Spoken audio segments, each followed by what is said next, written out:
Wanna move my feet, wanna drink my wine. Hola a todos. Cuando yo probé el Land Rover Defender hace unos meses, me llevé una decepción. Me pareció un coche que en absoluto merecía la pena. Y cuando yo hago un comentario de este tipo con un coche, a mí en realidad me duele. Me duele porque yo entiendo que el coche no puede ser tan malo, pero que, bueno, hay versiones que efectivamente no compensan, no corresponden a lo que esperas de un coche. Por eso a mí me gusta enjuiciar los coches la versión que pruebo, no la generalidad del modelo, porque en este caso, con este Defender, me ha pasado eso. Es increíble cómo puede variar un modelo a otro, y sobre todo es increíble cómo varía de un motor a otro. Porque este coche, que ya lleva un motor V6 diésel de 200 caballos y encima etiqueta Eco, no tiene absolutamente nada que ver con el otro modelo que probé, incluso en acabados y terminaciones. Por tanto, voy a hacer una comparativa para que lo veáis entre un modelo y otro. Y vais a ver que efectivamente cómo puede cambiar el panorama de un modelo a otro siendo el mismo coche. Bienvenidos a Charla Motor. Wanna move my feet, wanna drink my wine. Y empezamos con los datos aburridos de los dos modelos, pero es rápido. Veis que las cifras son bastante similares, ¿verdad? Sobre todo potencia y par. Pues no tiene nada que ver. Por cierto, veréis que no hablo de precios. Y luego a propósito, porque configurar el precio de estos coches es complicadísimo debido a todos los packs y opciones que tienen. Lo que sí voy a hacer es evaluar los diferentes elementos de cada pack. Y luego vosotros pues configurarlo para que veáis realmente lo que vale cada coche. El precio de partida de este coche es de 63.900 euros. A partir de ahí hasta el infinito y más allá. Y estos son los datos aburridos del coche. Wanna move my feet, wanna drink my wine. Wanna move my feet, wanna drink my wine. Wanna move my feet, wanna drink my wine. Wanna move my feet, wanna drink my wine. Bueno, y después de reírnos mucho con los consumos homologados y sobre todo con la etiqueta Eco, emitiendo 231 gramos por kilómetro, comenzamos por el exterior. Wanna move my feet, wanna drink my wine.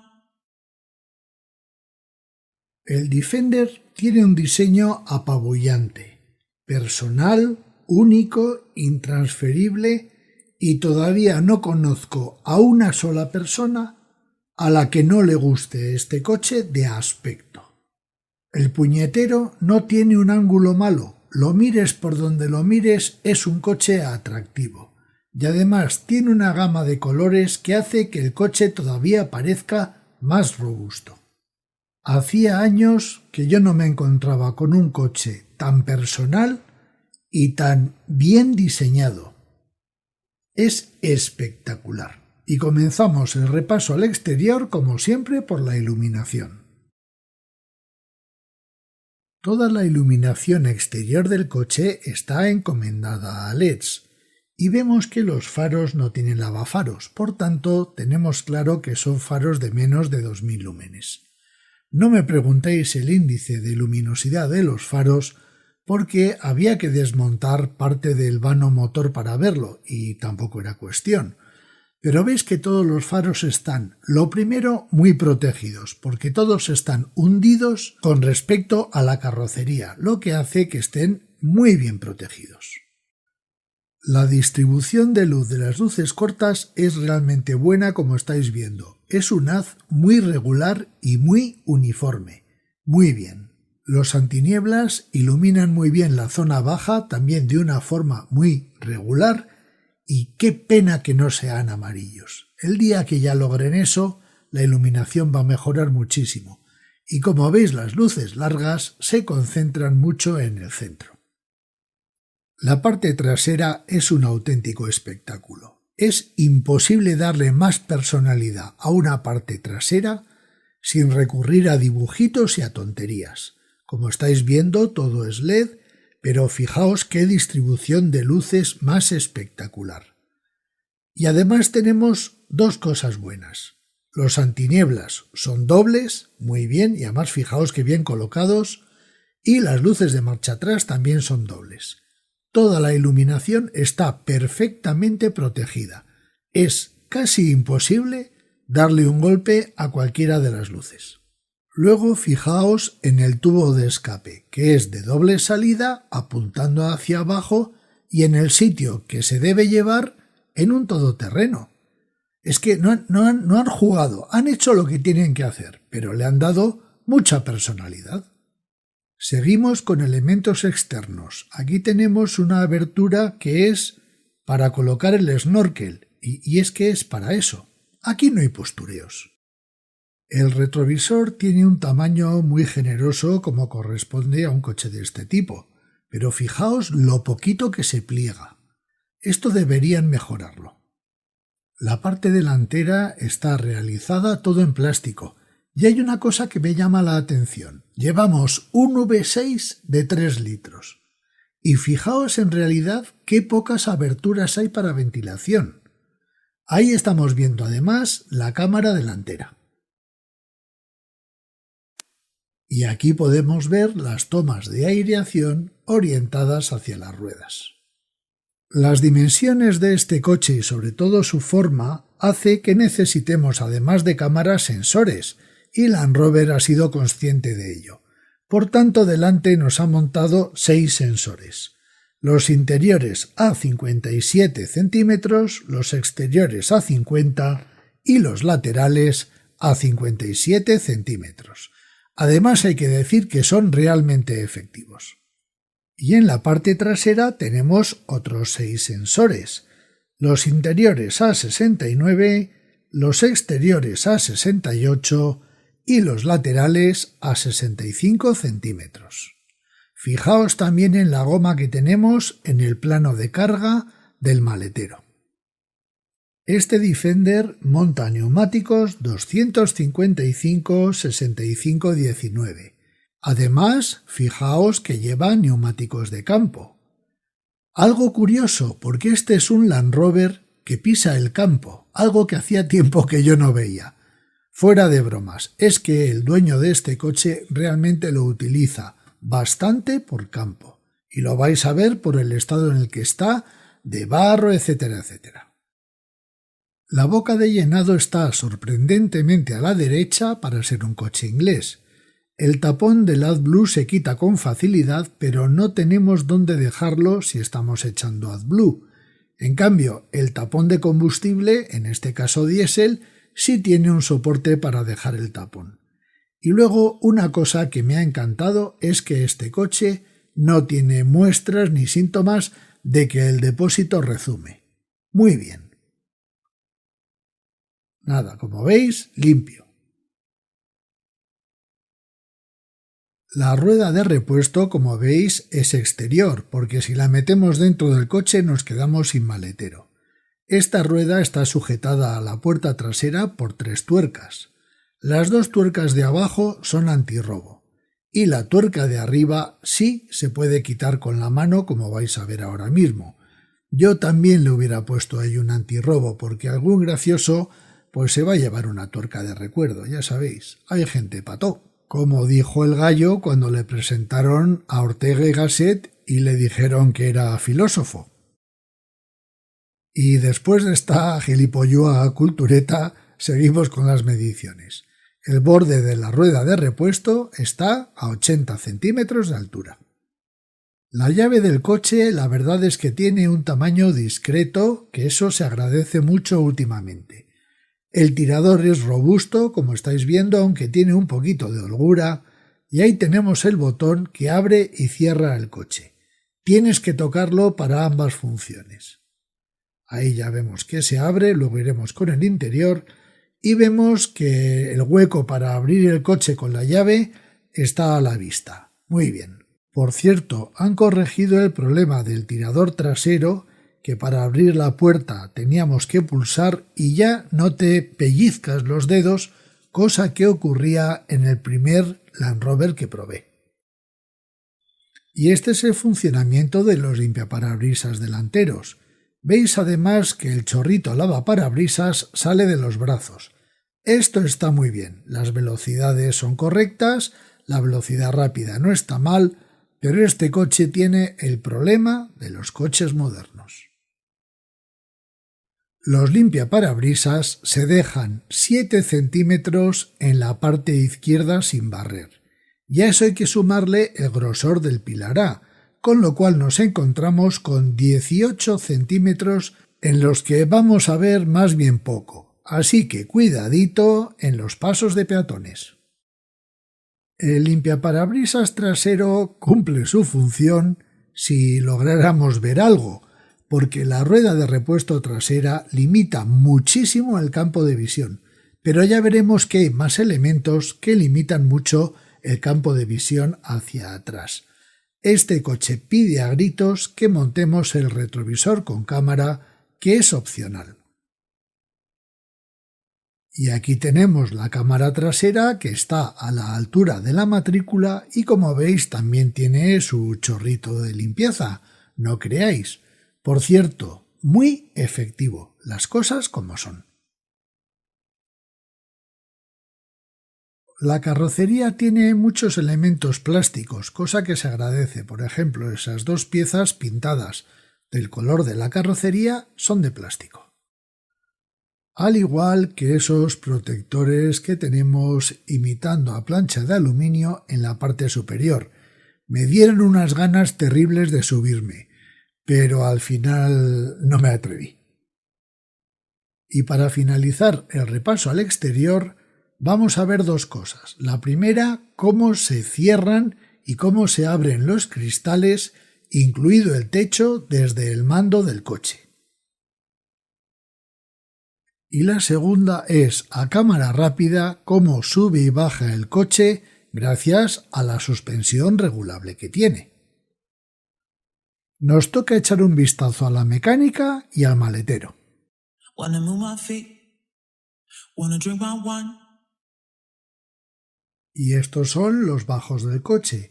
Vamos a echarle un vistazo rápido para que veáis qué bien protegido está todo y la calidad de los acabados. Wanna move my feet, wanna drink my wine. Wanna move my feet, wanna drink my wine. Wanna move my feet, wanna drink my wine. Wanna move my feet, wanna drink my wine.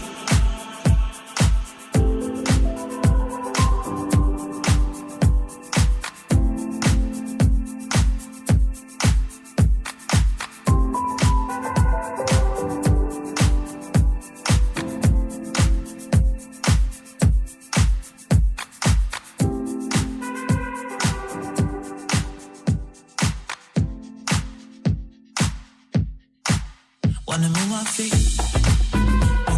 wine.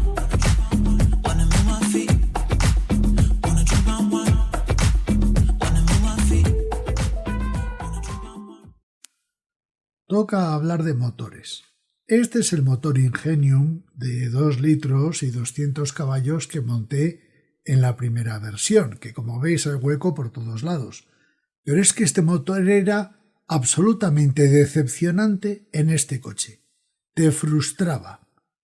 En cambio, ahora han cambiado este motor por otro motor, que es un 6 cilindros de 3 litros. Muchos me diréis, oye, que las cifras de par y las cifras de potencia son muy similares. Pues no tiene nada que ver, y os voy a explicar por qué. Porque actualmente todos estos motores que se están poniendo en todos los coches funcionan a base de turbos. Claro, no es lo mismo apretar con un turbo un motor de 2 litros y 4 cilindros que ponerle un turbo a un V6 de 3 litros. El turbo, como va menos apretado, el coche va mucho más, vamos a decirlo, es menos brusco, es mucho más suave, es mucho más relajado y tiene una entrega de potencia mucho más lineal. Que no os engañen las cifras. Mirad la curva de par, no miréis ni el par motor ni la potencia. La clave de un motor es la curva de par. Por eso los motores eléctricos aceleran tan bien desde abajo y son tan agradables de conducir, porque la curva de par es constante desde cero. Y en esto de la potencia y de la suavidad, el tamaño sí importa. Cuanto más cilindrada tenga el motor, mejor irá el coche. Que no os engañen. Por eso yo defiendo los motores de 4 cilindros frente a los de 3, porque los de 3 van muy apretados. Me estoy desviando. Vámonos al maletero. Para abrir la puerta del maletero necesitas 1,5 metros de espacio. Fijaos que se abre como una puerta y veis que el maletero a primera vista decepciona un poquito, sobre todo por terminación. La parte superior del maletero se cubre con esa tela flácida que yo no entiendo por qué no han puesto una cortinilla, por ejemplo, porque luego sitio para guardar la cortinilla, la barra de la cortinilla hay por todos lados. Pero fijaos, es que está muy bien para hacer una pancarta, no sé, pero eso no puede ser la tapa de un maletero, por favor, y menos de un coche de este precio. El guarnecido de la puerta es bastante regular, además tiene hasta rebabas, está mal terminado. Eso sí, ahí llevamos los triángulos de emergencia, pero esto necesita una revisión urgente. Eso sí, como ya he dicho antes, ya han corregido el tirador de apertura de la puerta. Eso está bien. El revestimiento del maletero está preparado para soportar el maltrato propio de los coches que van al campo. Metes a los perros, etcétera, etcétera. Tenemos una bandeja rígida que está bien hecha y abajo tenemos un hueco para llevar alguna cosa más y el gato, etcétera, etcétera. En la parte izquierda tenemos los botones para regular la suspensión, como estáis viendo. Además tenemos un ganchito para colgar cosas y tenemos un par de redecillas, ahí vemos una ahí y otra arriba, y abajo tenemos unas argollas para colocar lo que corresponda. Esta parte en cambio sí está bien terminada y es práctica. Además tenemos abajo una toma de corriente. Y en la parte derecha el esquema se repite.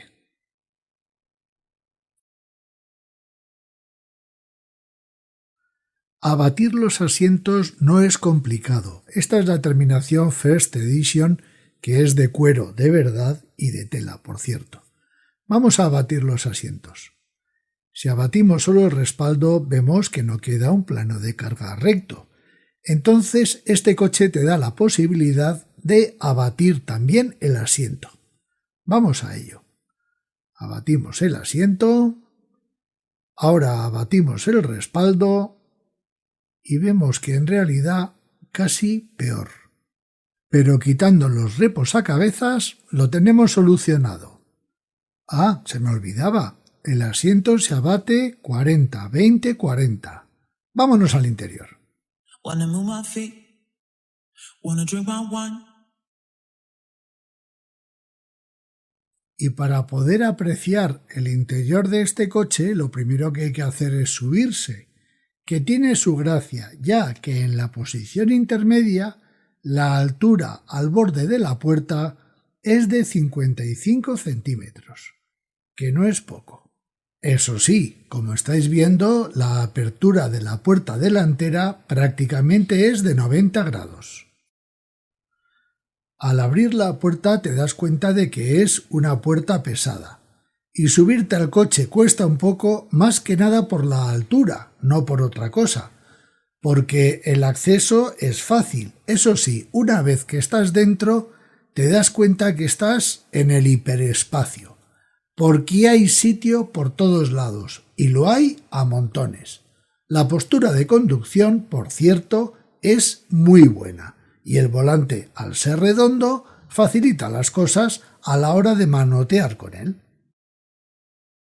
Atrás la puerta abre un poquito menos, y el acceso tiene el mismo problemilla, vamos a decir, que el de delante.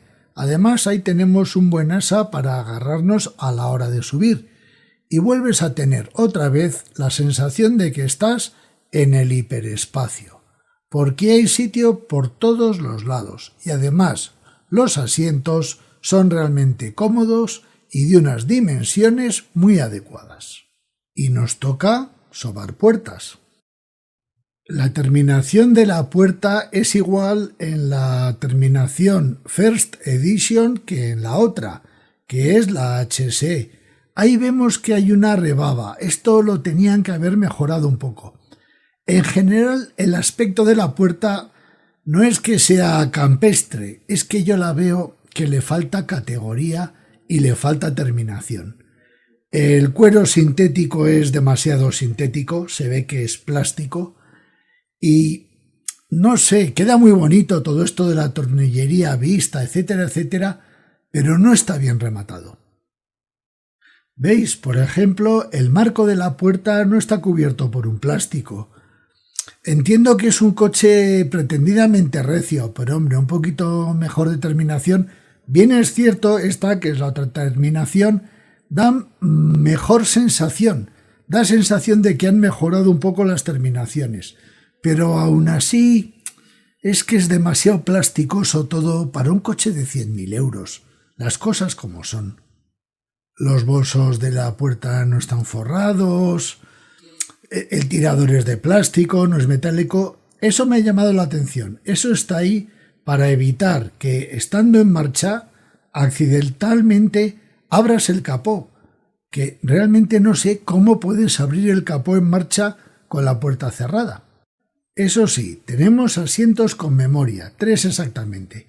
Y el botón de arriba no es un botón, eso que estoy tocando. No es un botón aunque lo parece. Es el indicador de que la puerta no está bien cerrada. Un detalle muy interesante. Y otro detalle que me ha llamado la atención es que en el asiento del pasajero también tenemos memorias, otras 3, y el mismo avisador de que la puerta está mal cerrada. Ahora quiero que os fijéis en un detalle, la sensación de calidad percibida. Este es el First Edition. Veis que tenemos colores beige, gris, otro gris, una alfombra de tela que parece que no pinta nada ahí, luego los pedales sin cubrir. Da una sensación como de barato, ¿verdad? Ahora vais a ver el otro.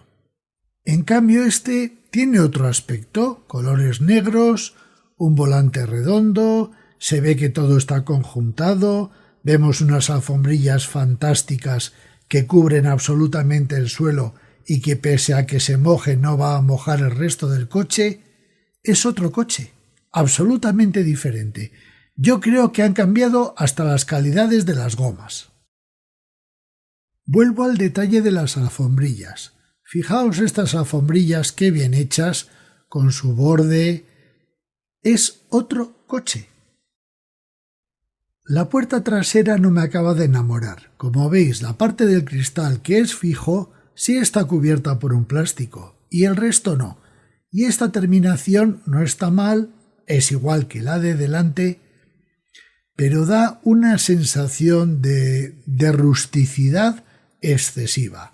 Y luego, insisto, por ejemplo, las bolsas portaobjetos no están forradas. Bueno, nos toca hacer un repaso al interior del coche. Como ya hemos visto, todos los tejidos son plástico, excepto el volante. Vemos que aquí están los mandos, aquí tenemos un hueco para dejar cosas. Esto es semiblando, esta parte de arriba es blanda también, ya no suena como el otro. Aquí está el equipo de sonido con esta rejilla. Pero vamos, la calidad percibida con respecto a la otra unidad no tiene nada que ver. Este está muchísimo mejor terminado. El cuadro de instrumentos en este caso tiene agujas y como veis tiene una pantalla central.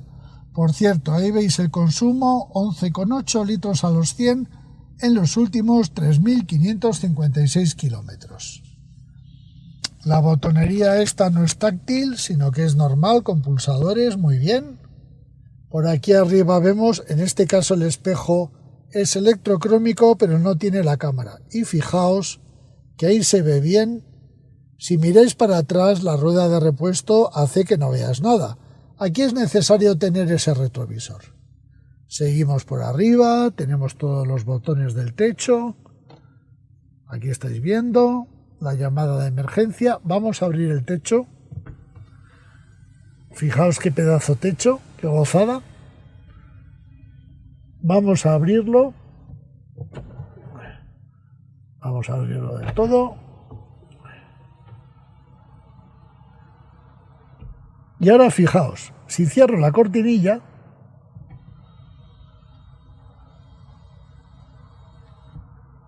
no cierra si está el techo abierto. Y por mucho que insista, no se cierra. Esto está muy bien. Vamos a cerrar. Y ahora, a ver, terminamos de cerrar. Y ahora ya cerramos la cortinilla. Seguimos el repaso. Aquí está el parasol con su luz. Este está bien terminado. Todo esto está bien terminado. Asas para los pasajeros, muy bien. Los micrófonos de manos libres. Vemos que la regulación en altura es inexistente.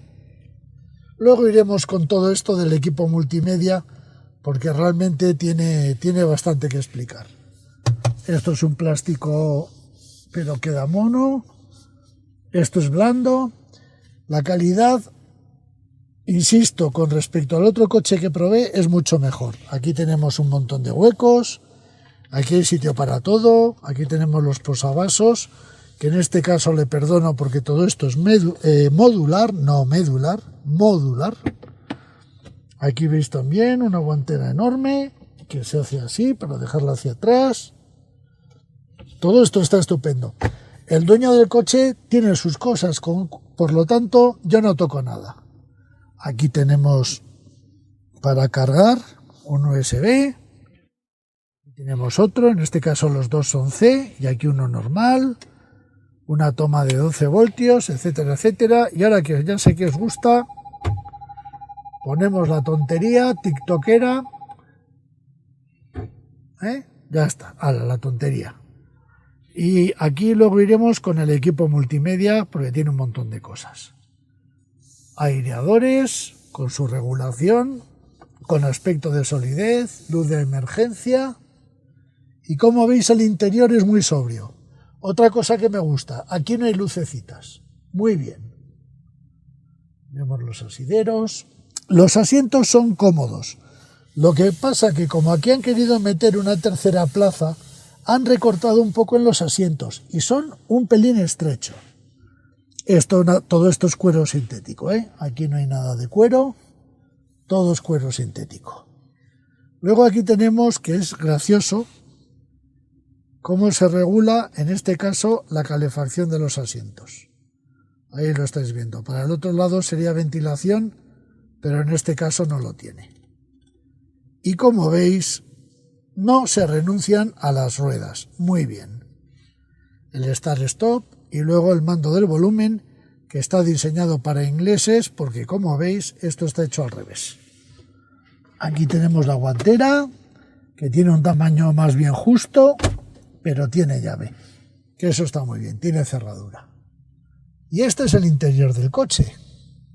El equipo de sonido es bueno, muy bueno. No llega al nivel de los BMW, pero casi. Pero antes de irnos a las plazas traseras, un par de detalles de la versión First Edition.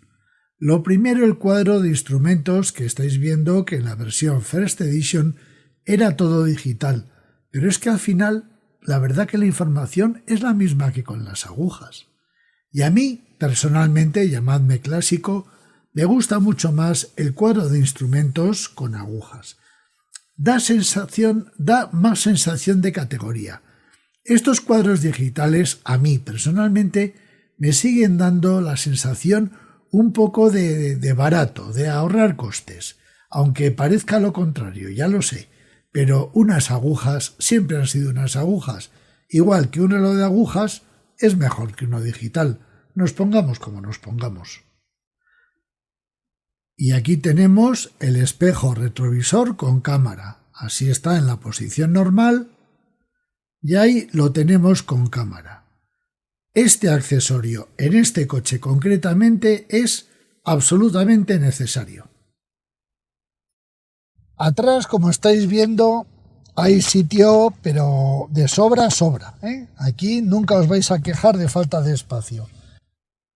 Como podéis ver, hay sitio. Aquí tenemos una silla de niño porque el dueño del coche tiene un niño pequeño.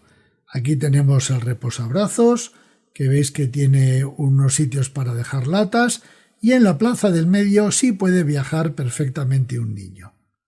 Aquí tenemos, como veis, unas tomas USB, y esta terminación es más básica que la First Edition. Aún así tenemos reguladores en los aireadores, tenemos bolsas revisteras, como estáis viendo, y ahí el niño ya se está encargando bien con los pies de ver si es plástico o es bueno. Aquí tenemos estas ventanas tan chulas que hay en el techo, y ahí si levantamos esa tapita, que no es ahí, sino que es ahí metiendo la uña, tenemos el soporte para la barrera de separación por si llevas perros, etcétera, etcétera, etcétera. El coche está en este aspecto muy bien terminado y con mucho equipo. Tenemos asideros para los pasajeros, tenemos luces de lectura, veis que la luminosidad es grande, las asas, las ventanas estas cenitales, en fin, que el coche por dentro es delicioso. Un buen asidero para cuando vamos por el campo y poco más os podemos contar, que el interior es espacioso y luminoso, y eso que este era la versión con la tapicería oscura.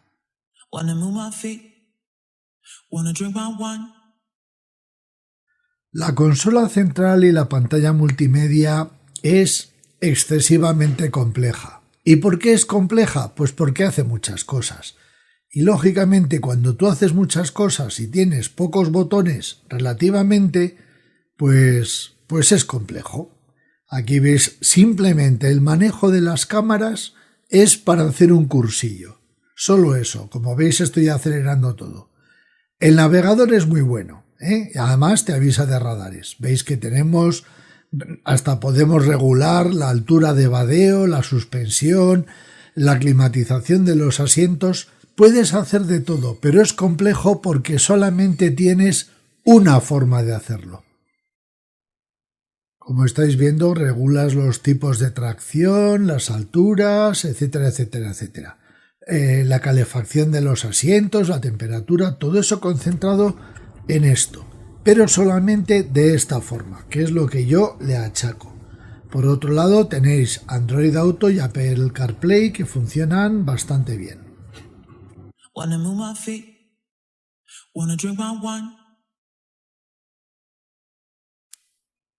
Comencemos por las impresiones que nos transmitió este coche cuando íbamos con él por el campo.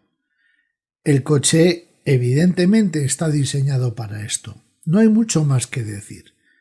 En campo va fenomenal. Tienes tropecientos ajustes, además este coche llevaba ruedas adecuadas y te das cuenta que es un coche donde su elemento natural es el campo.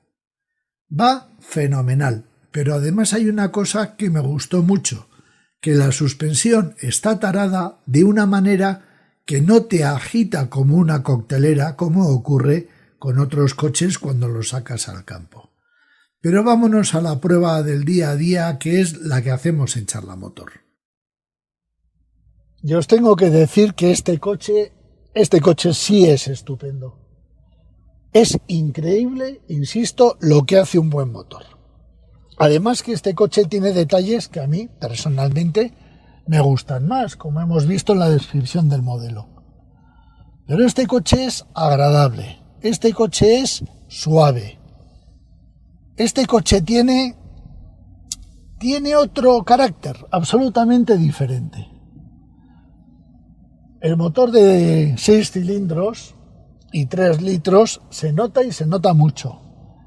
Es un motor que sale, vais a ver además qué ruido más chulo hace. Fijaos, vamos a darle.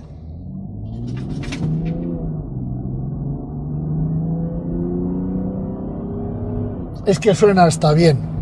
Es la noche y el día. Es increíble cómo puede cambiar un modelo por un motor.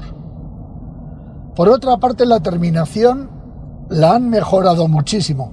Yo empiezo a pensar que el coche que probé era un preserie. De verdad os lo digo.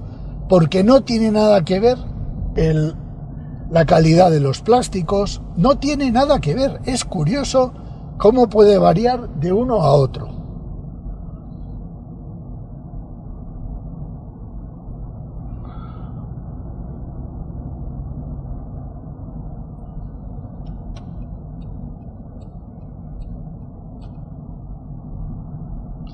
El cuadro de instrumentos, por ejemplo, me gusta mucho más porque este es de agujas, con una pantalla central.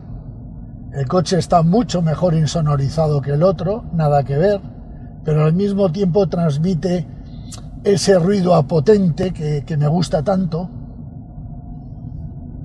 Es que suena de cine. Luego, por ejemplo, las terminaciones del volante y todo esto son terminaciones mejor hechas. Es otro coche. Vamos a probar los comandos vocales. Ajustar temperatura. 20 grados.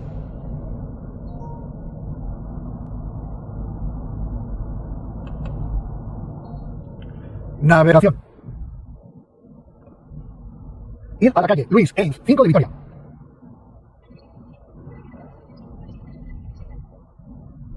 Ok. He terminado.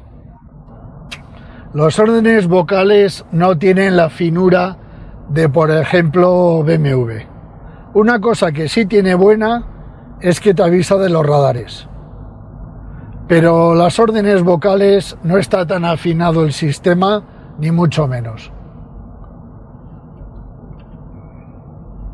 Por lo demás, es un coche que en autopista y todo esto va fenomenal. Pero es muy blandote, pero claro, es que es un todoterreno.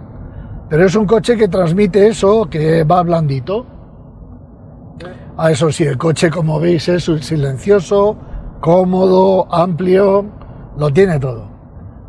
Vamos a hablar de un punto polémico, que es el consumo. Este coche, desde que salió, tiene muy pocos kilómetros. Tiene 3.000 kilómetros. Este coche ha gastado una media de 11 litros. ¿Es mucho? ¿Es poco? Pues mirad, es que es un coche que va por el campo. Lo hemos metido por el campo, lo hemos metido por un montón de sitios, anda por ciudad. Entonces, sinceramente, para el tamaño del coche, para la aerodinámica, y para todo en general tampoco me parece disparatado, porque yo creo que alguien que se compra este coche no está pensando en el consumo, supongo, pero la cifra son 11 litros. El coche es delicioso, pero es un coche que, por ejemplo, en carretera asumes que es un coche grande, pero en ciudad es demasiado grande, y luego tiene un defecto que es esta pieza de aquí, que como veis, si yo voy a girar el volante, pego con esto. Esto está mal resuelto. Y luego el asiento, para mi gusto, como ya dije la otra vez, es un poquito pequeño. Un poquito pequeño.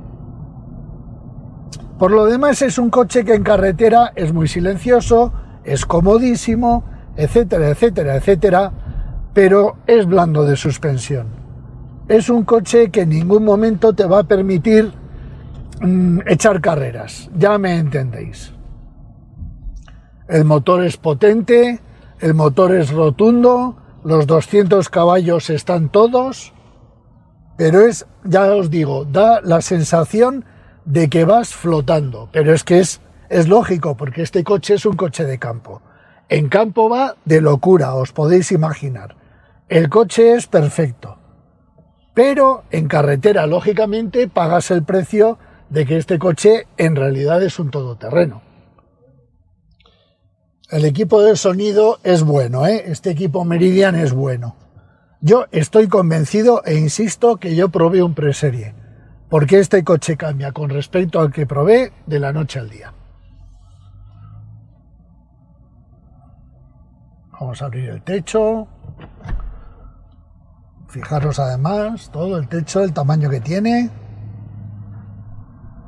Una cosa que tiene, voy a cerrar porque realmente entra mucha luz. Una cosa que tiene este coche cuando vas en él es que todos los coches, el resto de los coches, cualquier coche te parece pequeño. Delante ahora mismo tengo un RAV4 y parece que es pequeño. Es curioso, es un efecto curioso. Todo te parece pequeño. Eso sí, este coche en ciudad lo pasa mal. Lo pasa mal porque es enorme. Y luego la rueda de repuesto que lleva atrás hace que no veas absolutamente nada hacia atrás. Pero aunque quites la rueda de repuesto, tienes el reposacabezas central que te impide la visión. Este coche pide a gritos el espejo retrovisor con cámara. Es que es necesario. Es realmente necesario. Ha habido un accidente y hay un poquito de retención. Eso sí, el coche es suavísimo. Es un motor delicioso. La combinación de la caja de cambios y del motor es excelente. Realmente buena. Es curioso, de verdad, cómo puede cambiar un coche según la motorización. Por eso yo pruebo el coche que pruebo. No hablo en general de un modelo porque me puedo equivocar. Como no me equivoco es enjuiciando al modelo. Comprendo que a veces, cuando el equipamiento no es muy grande, los dueños de los coches que tienen coches con mejor equipamiento me lo achaquen. Tampoco me lo critican, me lo achacan. Pero es que no puedo probar lo que no puedo enjuiciar lo que no he probado.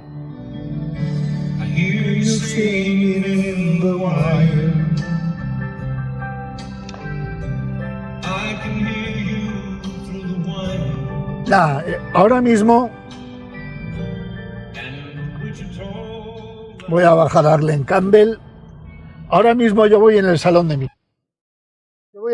mi casa.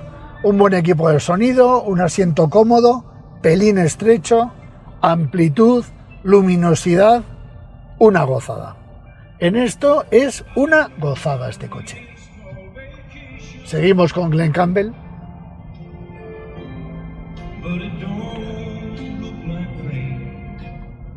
Por cierto, podían cambiar esto y poner el mando del volumen aquí y esto al revés. Pero bueno, son ingleses. Mirad cómo sale, mirad.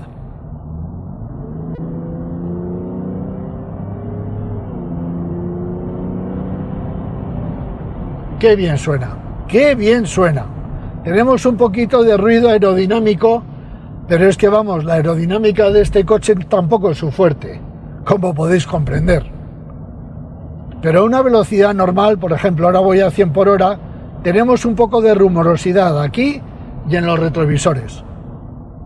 Este es un coche para viajar a 120 por autopista, pero en zona de curvas lo pasa mal, Lo pasa mal.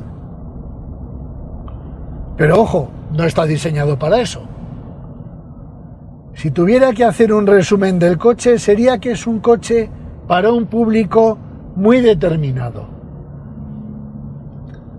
Porque tiene una mezcla de pijerío y practicidad curiosa, muy curiosa. Eso sí, este coche, el factor X de este coche, pues es de 36 sobre 10 o 54 sobre 10. Es imposible que no te mole este coche. Otra cosa es el día a día, pero tú ves este coche e inmediatamente sabes que quieres uno. El problema es que luego te vas dando cuenta que no es un primer coche, no puede ser un primer coche. Pero si tienes la pasta para tener otro tipo de coches, yo sí me lo planteaba, porque tiene cosas muy atractivas, sobre todo el factor X, o como diría un amigo mío, la molonitud, que es altísima, rompe la escala. Eso sí, tienes una sensación constante de que no cabes en ningún sitio. Luego tiene una cosa, estas son apreciaciones muy personales, muy personales. Tú coges un SUV al uso de los conocidos y es un coche que te invita a ser agresivo. En cambio, este coche no invita a hacer una conducción agresiva, ni mucho menos. Al contrario, te invita a ir relajado, porque es un coche que relaja, no excita. Muchos me entenderéis, porque coges ciertos coches, ciertos SUVs, que te invitan a ir comiendo el culo, quita que voy. No, este al contrario, este hace que te relajes, y eso es muy bueno. Te da la sensación de que te distancias de lo normal, vamos a decir. La suavidad es exquisita, es que es un coche exquisito. Parece mentira lo que hace un motor, bueno, lo hace todo en un coche, claro, qué tontería. Estoy diciendo una tontería. Si hay algo que influye en un coche es el motor, digan lo que digan. Y aquí hay 6 cilindros y eso se nota.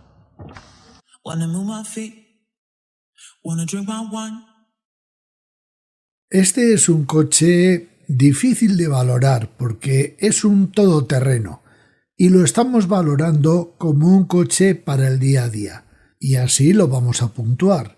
Comenzamos por la iluminación, un 7. No está mal, pero no tiene unos buenos faros de más de 2000 lúmenes, por eso se queda en un 7.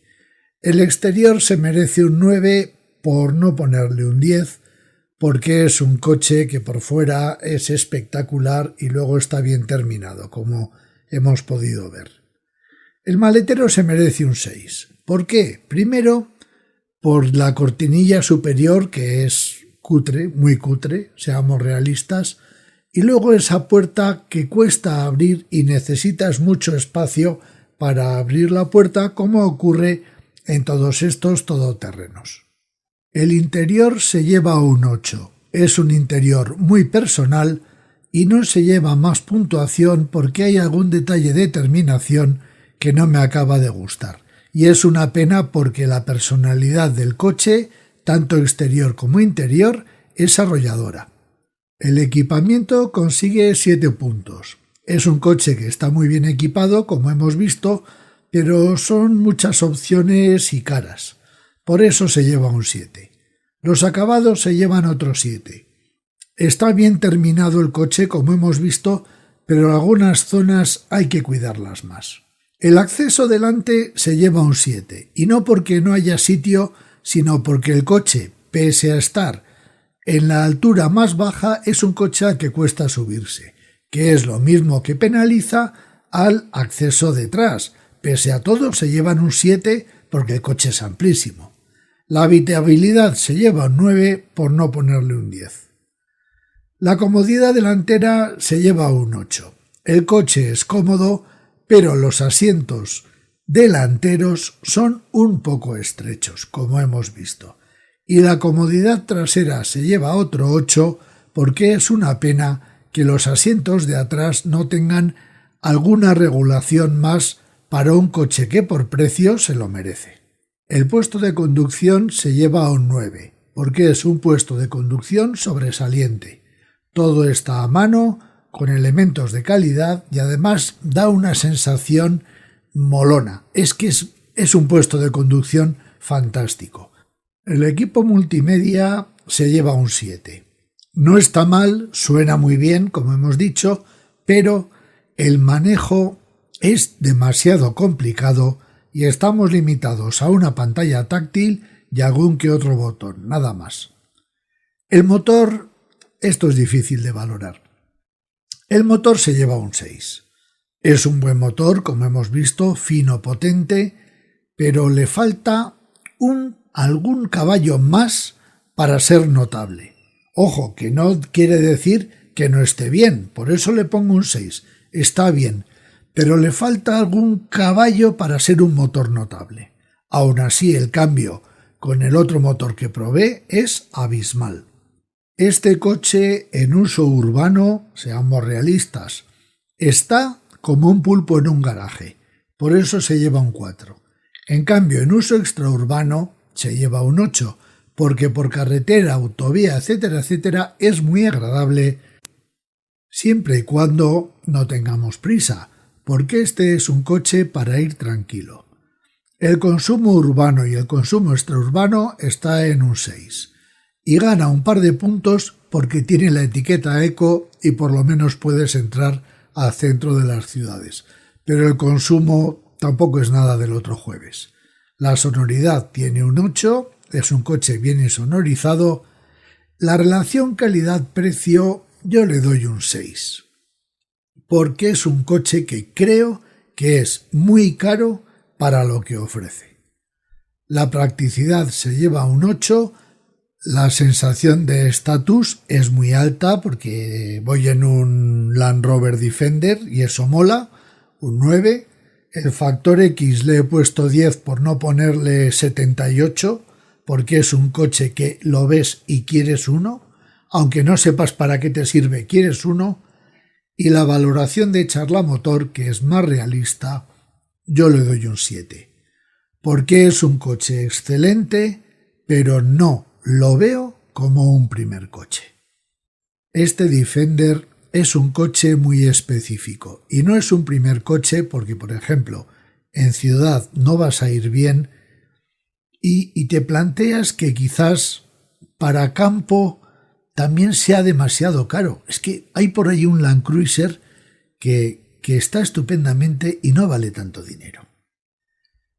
Bueno, espero que os haya gustado la prueba. Si no estáis suscritos, os falta tiempo para suscribiros a Charlamotor. Muchísimas gracias y hasta la próxima.